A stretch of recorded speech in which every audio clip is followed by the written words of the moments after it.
She belittled me in front of my boss at a company dinner. I laughed it off. The next morning I left a note. I may not be smart, but I'm smart enough to leave. I moved out while she was at work. I, 31 male, have been with Veronica, 29, for 3.5 years, living together for 2. Last Friday was my company's quarterly dinner. Fancy restaurant, important clients, the whole deal.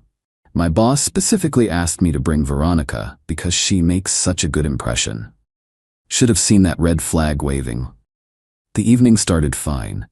Veronica looks stunning, charmed everyone as usual. She's got that ability to work a room that I've always admired. Then we sat down for dinner, and my boss, Jerome, started talking about the Patterson project I'd been leading. Your boyfriend here saved our bacon, Jerome told Veronica. That solutions framework he developed? Brilliant. Client signed a 3-year extension because of it. Veronica laughed. That specific laugh. The one that sounds warm but has edges. Oh, Jerome, you're too kind. I'm sure it was a team effort. Besides, I basically had to walk him through the whole thing at home. You know how he is with complex concepts. The table went quiet. Jerome looked confused. She kept going. I mean, bless his heart. He tries so hard. I usually have to explain things 3 or 4 times before he gets it. But that's what partners do, right? We compensate for each other's limitations. My colleague Maria tried to change the subject, but Veronica was on a roll. Like last week, he couldn't even figure out how to update his LinkedIn properly. I had to do it for him. Sometimes I feel more like a tutor than a girlfriend, you know? She patted my hand like I was a slow child. I laughed. What else could I do? Guess I'm lucky to have such a patient teacher. The rest of the dinner was painful. Veronica kept dropping little comments, how she had to check his work emails for typos, how I wouldn't survive without her organizational skills, how she basically co-wrote my presentations. All lies. But calling her out would have made a scene. So I smiled and let her dig her grave. The drive home was quiet. She seemed pleased with herself. I think that went well, she said. Jerome really seemed to respect that I'm so involved in your career. Definitely memorable, I agreed. She went to bed happy. I stayed up planning. See, what Veronica didn't know was that her whole facade was built on my infrastructure. Her successful freelance consulting business, run through my home office. Her impressive client roster, built on connections I made and introduced her to. Her professional website, hosted on my server that I maintained. Saturday morning, she left for her yoga class at 9 a.m. By 9:15, I was packing. By noon, I'd moved everything I owned to my buddy Terrence's place. He had a spare room and had been offering it for months. Dude, she treats you like dirt, he'd said after meeting her. Smart man. Left a note on the kitchen counter. V, I may not be smart, but I'm smart enough to leave. Your keys are on the counter. The lease is in your name alone. Thank God for your insistence on that. Best of luck with everything, the idiot. Then I did the technical stuff, changed all my passwords, removed her access to my home office setup, canceled my credit card, she was an authorized user, updated my mailing address, took my router and my printer that she'd been using for her business. Didn't touch anything of hers, just took what was mine. Phone started blowing up around 2 p.m., 27 calls, 43 texts. Started with confusion, escalated to rage. Where are you? This isn't funny, we need to talk. You can't just leave. I was trying to help your image. You're so ungrateful. How am I supposed to run my business without the printer? That last one made me smile. Blocked her number Saturday night. Figured that was that. Narrator, it was not, in fact, that. Monday at work was interesting. Jerome pulled me aside first thing. Hey, about Friday night? Sir, I apologize if that was uncomfortable. Uncomfortable? I was furious. Who does she think she is? You developed that framework solo. I watched you do it. Hell, you explained it to me 3 times before I understood it. Turns out, nobody bought Veronica's performance. They saw right through it. Tuesday, got an email to my work address. Subject line, urgent, business emergency. She discovered what happened when I took my equipment and canceled my services. Her website was down. Her client database, stored on my server, was inaccessible. The premium software subscriptions I'd been paying for? Expired. You've sabotaged my business. I have presentations this week. Client deliverables. You need to fix this immediately or I'll sue. I didn't respond. Not my circus anymore, but apparently I should have seen what was coming next. Update 1. The entitlement escalation has been something else. After I didn't respond to her emergency, Veronica did what any reasonable person would do. She showed up at my office Wednesday morning with a laptop and a list of demands. Security called me. There's a woman here, says she needs IT support from you. I came down to find Veronica in the lobby, laptop open, talking loudly on her phone about critical infrastructure failures and professional sabotage. Ma'am, security was saying you need authorization to be here. She saw me. Finally, I have a client presentation in 2 hours and nothing works. That sounds like a you problem. Don't be petty, just fix it and we can talk about us later. There is no us, and I'm not your IT department. She actually stomped her foot like a toddler. You know I need that server access. My whole business runs on it. Should have thought about that before humiliating me in front of my boss. I was building your reputation, making you seem more collaborative. Security stepped in. Sir, should we escort her out? Please. The things she screamed while being escorted out weren't professional. Something about owing her, about destroying her life, about how I'd regret this. Thursday, the real fun started. Got a call from my mom. Veronica had reached out to her, told her I'd had a mental breakdown, and abandoned her without warning, leaving her unable to work or pay rent. Mom's response was perfect. Good for him. That girl was a nightmare. Turns out, Veronica didn't know my family couldn't stand her. They'd been polite for my sake, but they saw what I was too blind to see. But she didn't stop there. She contacted my sister, who laughed and hung up, my college roommate, who told her to lose his number, my ex-girlfriend from 5 years ago, who texted me, "Dude, your ex is psycho." Friday, she escalated again, sent a formal-looking letter via email, not from a lawyer, she couldn't afford one, but formatted to look legal.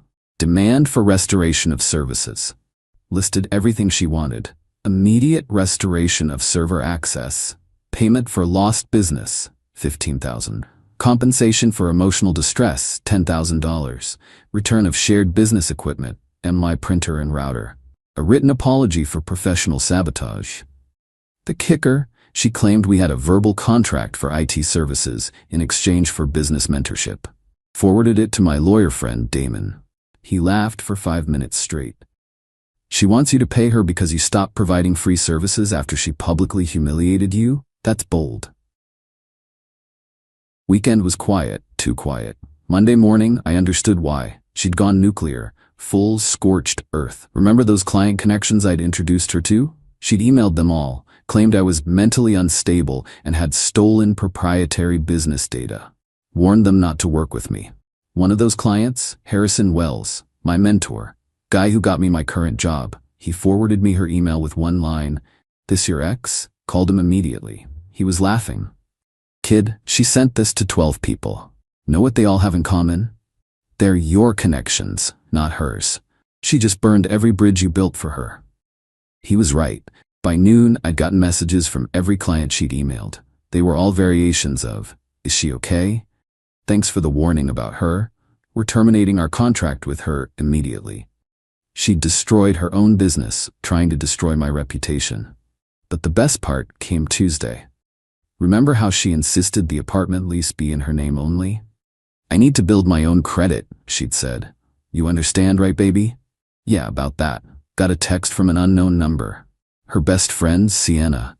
Are you seriously gonna let her get evicted? Evicted? Turns out Veronica hadn't paid rent in 2 months. She'd been using the money I gave her for our half for other things. Probably those designer bags she kept buying. Without my half, which I'd been giving her in cash like an idiot, she couldn't cover it. Without her business income, which died when she emailed those clients, she was broke. Her solution? Demanding I pay what I owe for breaking our living arrangement. Sienna sent me screenshots of their conversation.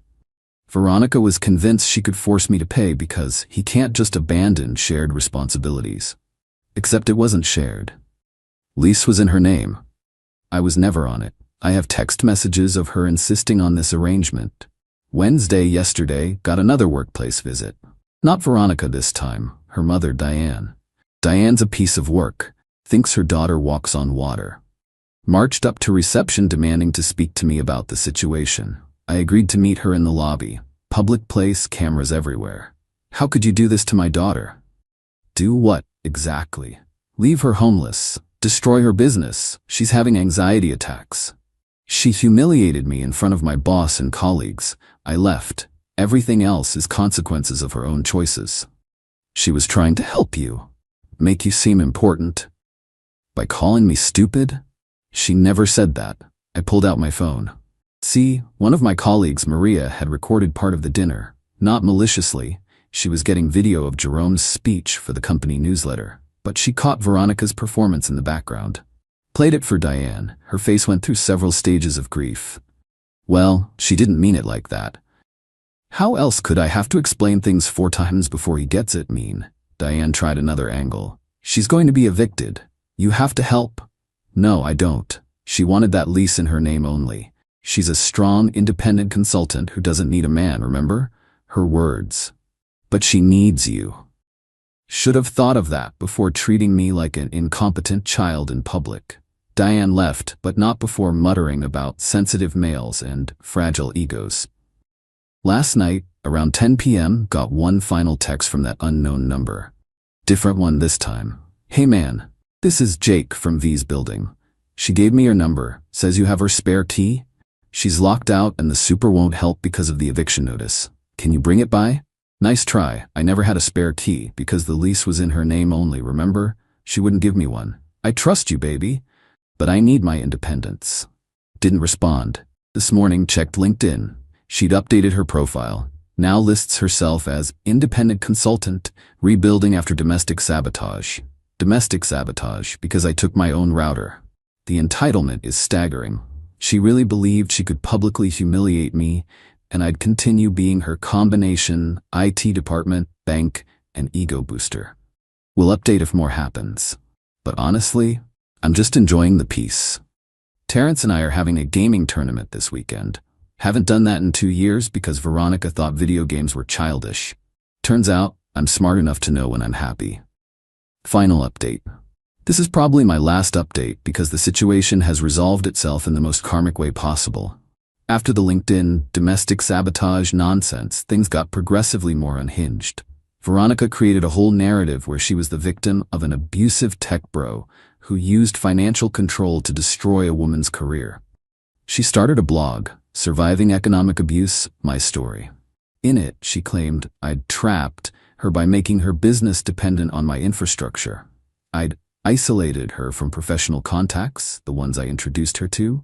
I'd gaslit her into believing she needed my help. I'd strategically abandoned her to cause maximum damage. The comments were interesting. Most people smelled BS, but she had a few supporters who'd clearly only heard her version. Then she made a crucial mistake.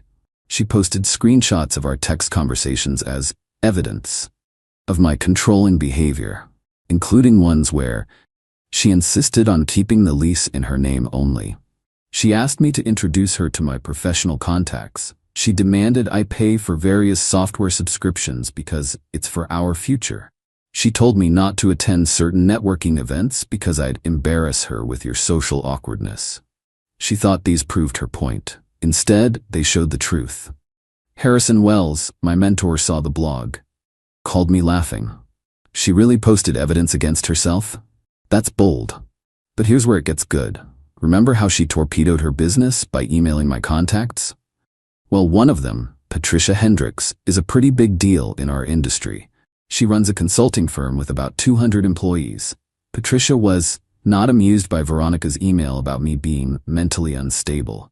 Even less amused when she saw the blog post claiming I'd isolated Veronica from professional contacts because Patricia had emails, lots of them, where I'd introduced Veronica, vouched for her, praised her work, where I'd specifically asked Patricia to consider Veronica for projects. Patricia doesn't suffer fools, she commented on the blog post. Professionally destroyed every claim with receipts. Ended with, Miss V, you've publicly admitted to using your partner's resources while simultaneously demeaning his intelligence. You've shown evidence of financial exploitation while claiming to be exploited. I recommend removing this defamatory content before actual legal consequences follow. The blog went private within hours, then disappeared entirely.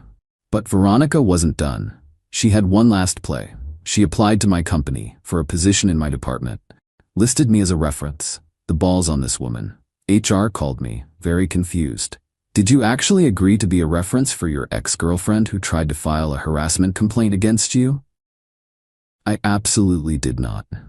Turns out she'd not only listed me as a reference, but claimed we'd collaborated on multiple successful projects, and that I could attest to her strategic thinking and problem-solving abilities. HR's response was basically, yeah, no, but she'd applied to other companies too, and listed my colleagues as references, without asking any of them. Maria texted me, your ex just put me down as a reference. The audacity. Jerome was less amused. I got a call about Miss V, told them about the dinner party. They thanked me for the honest assessment. She'd basically blacklisted herself from our entire industry in a 2-week span. The eviction situation resolved itself too. She'd tried to fight it, claiming economic hardship due to domestic sabotage. The court wasn't impressed, especially when the landlord's lawyer pointed out she hadn't paid rent in 3 months, not 2.